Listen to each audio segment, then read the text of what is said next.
অনেকে বললেন দেশ নিয়ে ষড়যন্ত্র হচ্ছে। আর এটা সত্য। এই ষড়যন্ত্র রুখতে হলে আমাদের শুধুমাত্র দুইটা কাজ করতে হবে। এই দুইটা কাজ করলে আর কিছুই করা যায় না।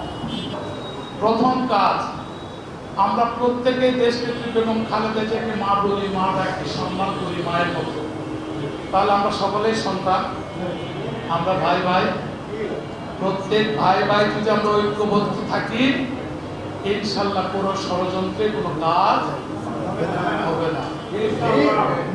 এটা হচ্ছে আমাদের 1 নম্বর কাজ।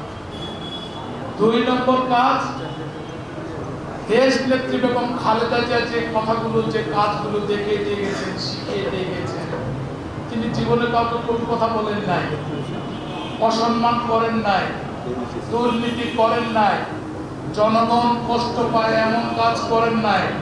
জনগণের মঙ্গলের জন্য তিনি সর্বাত্মক চেষ্টা করেছেন, জনগণের উন্নয়নের জন্য চেষ্টা করেছেন, কাজ করেছেন, সব সময় সুবিধা থেকে জনগণের পাশে দাঁড়িয়েছেন। এই কাজগুলো যদি আমরা করি, আর কিছুই করা লাগবে না।